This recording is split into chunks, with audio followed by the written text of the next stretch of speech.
Fala pessoal, Greg aqui na área e hoje eu vou fazer o review desse livro aqui, Gamblers: Secrets from Life at Risk, que quer dizer mais ou menos apostador os segredos de uma vida em jogo, mais ou menos isso. Então vamos lá.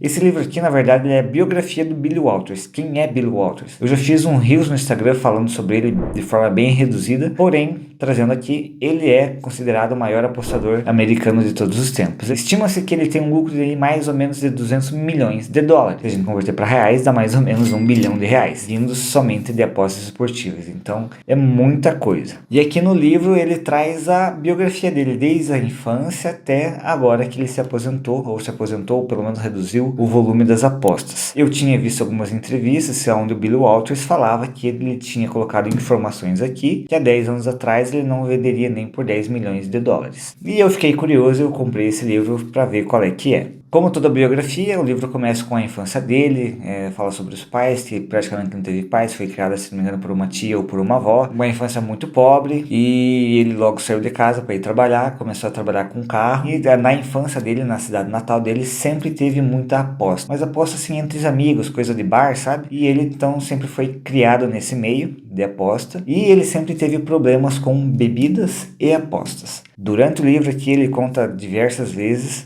onde ele tinha um empreendimento bom, ele começou a trabalhar com carro e de repente ele já era funcionário da concessionária que vendia mais carros e depois ele abriu uma rede dele. Porém, tudo que ele conseguia conquistar num trabalho durante o dia, ele chegava no bar de noite ou num cassino ou o que fosse e ele conseguia perder tudo. Então, nesse livro aqui, por baixo, pelo menos 10 vezes, ele conta que ele tinha muito dinheiro e de repente ele chegou em casa sem nada porque ele tomou todas e perdeu tudo em cassino, coisa de viciado mesmo. Ele realmente, assim, ele era um viciado total em apostas. Teve aqui uma passagem que ele tinha acabado de comprar uma casa com a esposa, uma mansão, e ele chega de madrugada em casa, 6 da manhã, e ele fala para a esposa, se a gente fosse morar no bairro A ou no bairro B, que são bairros ruins, né, bairros pobres, aonde você gostaria? Bom, daí a esposa fala, eu não tô entendendo, né, onde você quer chegar com isso aqui? Não, escolhe um bairro, bairro A ou bairro B. Daí a esposa fala, talvez, sei lá, o bairro A, porque sim. Daí ele fala, então beleza, arruma as coisas porque eu perdi a casa nas apostas. Então daí ela começa a gritar, briga, meia hora gritaria, daí ela fala, beleza, então tá, a gente vai se mudar, depois a gente recupera. Então eu preciso, né, chamar uma empresa de mudança para carregar todos os móveis. Ele fala, nem se preocupe, que eu perdi isso também. Diversas vezes ele fala que ele perdeu 500 mil, 1 milhão, sei lá quantos, tudo que ele tinha na conta corrente. Ele chegava de noite, ia para um cassino, bebia todas e perdia tudo. Quando que isso mudou? Quando que ele parou de fazer isso? Quando ele já tinha um sistema lucrativo, muito lucrativo, os cassinos começaram a banir ele. Ele chamou um amigo dele para fazer as apostas para ele, que era numa mesa aquelas roletas lá que cai a bolinha no número, e ele descobriu que algumas dessas roletas, por questão de uso, começava a cair a bolinha mais frequentemente em alguns números do que em outros. E ele começou a fazer uma análise em cima disso e viu que ele teria um valor esperado se ele apostasse nos números que estavam saindo mais. Ele fez isso diversas vezes, só que ele foi banido dos cassinos. Igual aqui com as casas esportivas, você começa a ganhar, eles te jogam para fora. O momento que ele parou de perder dinheiro e beber foi quando ele chamou um amigo que sempre perdeu para cassino, nunca ganhou R$1. Ele falou, você vai lá naquela mesa, aposta esses números, faz essa estratégia que no final do dia você vai ganhar. Então ele chegou lá em Las Vegas, né, que tem aqueles hotéis super chiques e onde sempre tem um cassino. O amigo dele foi lá, se hospedou no apartamento mais caro que tinha, na cobertura mais cara, desceu para jogar, começou a ganhar e no final da noite um amigo que nunca tinha ganhado R$1 até então de cassino, começou a ganhar e no mesmo dia expulsaram ele do hotel, a família inteira, jogaram na rua porque ele estava ganhando. E daí nesse momento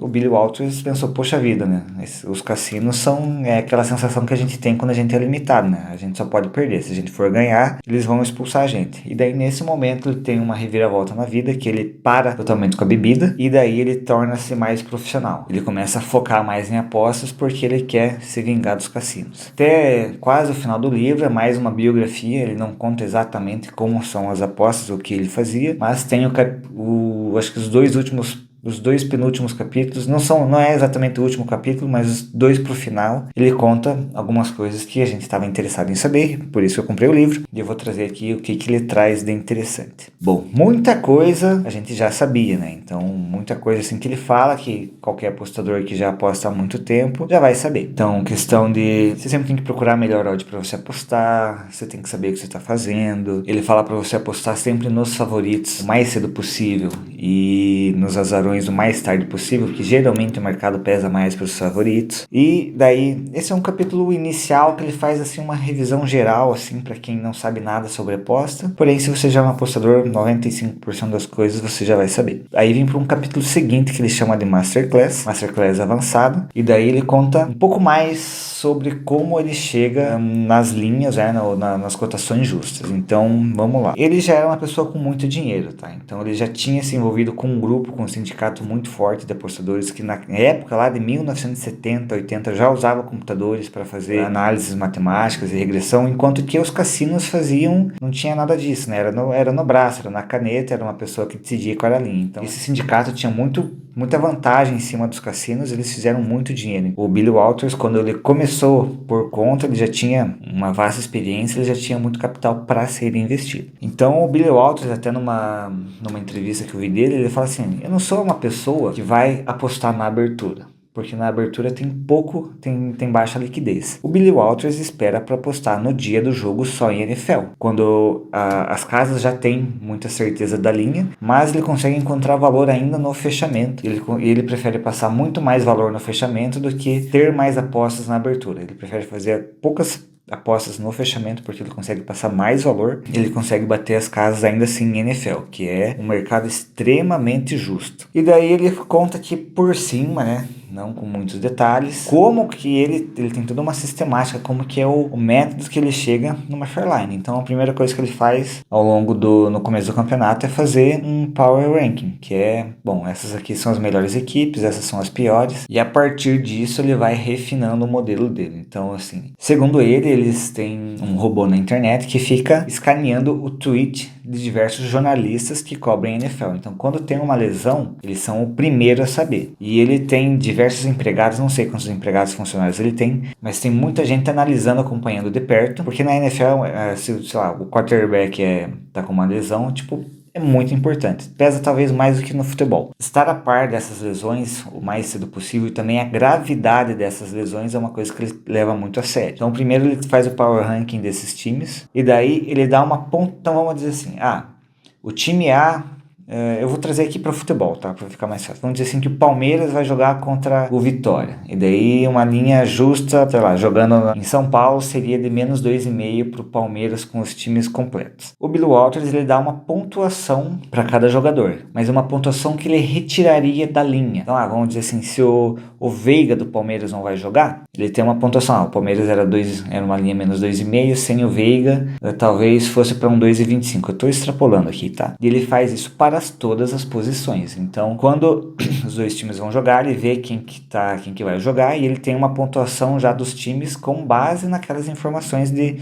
desfalque. É uma coisa mais ou menos que você vai encontrar talvez no curso do Danilo Pereira sobre Fairline, porém num negócio mais assertivo. Então, enquanto a gente meros mortais, a gente tem que fazer meio que numa estimativa, eu acho que tal jogador tem peso X, ele tem um time de estatísticas, matemáticas, o que for, e ele consegue quantificar exatamente quanto que pesa um jogador. Se o jogador é importante, ele vai descontar tantos pontos. Se é alguém que, sei lá, que é reserva e não vai jogar, desconta nada. Então ele tem esse valor exato. E para tudo que a gente tenta estimar aqui no futebol, ele sempre tem um valor exato, porque o time dele faz essa análise. Então, o time teve que viajar 1.000 km. Qual que é o peso disso na linha? Ele sabe exatamente, a gente tem que estimar. Eles vão jogar, é um time que está vindo de um estado onde a temperatura é quente, eles vão jogar onde tem neve. Qual que é o efeito disso daqui? A gente pode estimar, mas ele, através da análise de dados de diversos anos da NFL, ele sabe o valor exato. O time está vindo de 4 derrotas seguidas. Qual a importância disso? Ele tem o valor exato. Então, por isso que ele tudo que você consiga quantificar, que você acha que vai fazer efeito numa partida, independentemente se é NFL, futebol, o que for, ele tem um valor exato. Então é muito interessante, né? Eu acho que nem as casas de apostas têm esses dados. E ele tem. Por isso que ele consegue bater as casas até no fechamento. Então eu, particularmente, embora eu esperasse um pouco mais de informação, eu achei que teria mais coisas no livro sobre apostas esportivas, sobre o método dele em si. Tinha muitas coisas interessantes, são coisas que faz você pensar, né? Poxa vida, isso aqui a gente poderia fazer aqui na empresa, ou pô, essa aqui é uma ideia boa. E essa parte de quantificar exatamente qual é o efeito de cada fator, eu acho muito interessante. Por exemplo, aqui a gente enfrenta muito, o time precisa ganhar, porque se ele perder esse jogo ele vai cair. Ele está enfrentando um time de meio de tabela que não tem nenhuma aspiração mais no campeonato. Última rodada. Qual é o efeito disso? A gente sabe que tem um efeito, agora quanto? A linha tem que mover menos 0,25, menos meio, menos 0,75? A gente não sabe.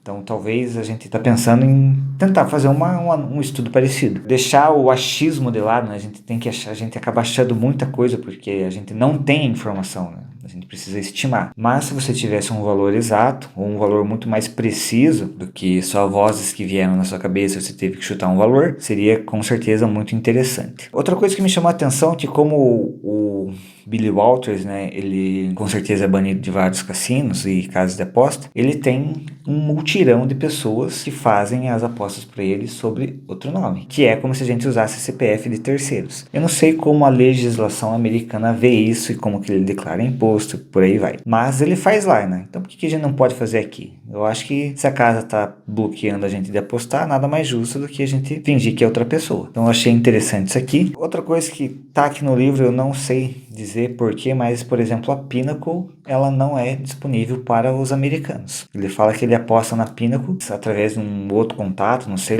ele deve abrir uma empresa em outro lugar ou deve ter não sei, mas enfim, ele tem que fazer toda uma artimanha para conseguir apostar na Pinnacle, que é talvez seja a nossa casa de referência, mas para os americanos ela não está disponível, sabe Deus por quê. Por fim, esse livro eu esperaria um pouco mais sobre apostas, mas eu acho que eu nunca tinha lido uma biografia completa, assim. Eu achei interessante, porque o Billy Walters, além de um apostador, ele é um empreendedor de sucesso. Tudo que ele fez sempre deu certo, talvez até mais do que ele tenha de dinheiro, não sei nem se metade veio de apostas esportivas, e sim de outras coisas que ele fez, paralelamente junto com as apostas esportivas. Então, ele sempre foi muito viciado em golfe, e ele comprou diversos clubes de golfe, e criou redes de golfe, uma coisa que é para alta elite, né? E ele também foi muito bem sucedido aqui. Também ele mexeu com ações, inclusive ele foi preso porque, bom, diz ele que ele é inocente, mas o governo tentou prender ele, governo não, né? A polícia, o FBI tentou prender ele de pelo menos 6 vezes e nunca conseguiu provar nada. Ele estava fazendo errado com apostas esportivas, porque quem estava julgando ele, quem estava acusando não entendia nada sobre apostas, achava que ele era um bookmaker, que ele estava recebendo apostas quando ele era um apostador. E tem estados nos Estados Unidos que não pode,